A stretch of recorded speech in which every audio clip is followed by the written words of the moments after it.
प्रभु जीशुर और पिता बाकी के जो हम बाइबल पढ़ता था, जीसस क्राइस्ट बोलता था मैं पिताजी से आया और पिताजी के पास जा रहा हूं। और जब उनको क्रॉस में जो है दंड दिया गया है वो राजा, तो उन्होंने बोला पिताजी क्षमा कीजिए। वो लोग नहीं जानते क्या कर रहे हैं। तो मैं बचपन से पूछा वास्तव में पिताजी है कौन? अगर पुत्र है तो पिताजी भी होना चाहिए ना, बाप का बेटा।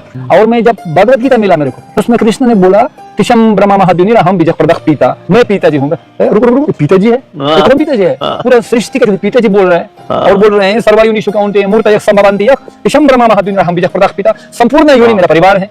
जब भगवत गीता पढ़ने लगा तब मेरे को लग गया, ये भक्ति ज्ञान लग गया, तब मैं समझ गया, जब जगे तब सवेरा। ভগবান শ্রীকৃষ্ণই হলো সেই বিশ্বের পিতা, যেটি ইসকনের এইচজি পাত্রী প্রভু, যিনি অতি শিক্ষিত কমান্ডো অফিসার ছিলেন সোভিয়েত ইউনিয়নের, তিনি পরিষ্কারভাবে বললেন, যেখানে ভগবান শ্রীকৃষ্ণ গীতার মধ্যে 14 অধ্যায়ের 4 নম্বর শ্লোকে পরিষ্কার বলছেন তসং ব্রহ্ম মহাদিয়ানি রাহম বীজ প্রদাহ পিতা, অর্থাৎ হে কন্তেয়, সকল জনিতে যে সমস্ত মূর্তি প্রকাশিত হয় ব্রহ্মরূপী জনি তাদের জননী স্বরূপা এবং আমিই তাদের বীজ প্রদানকারী পিতা।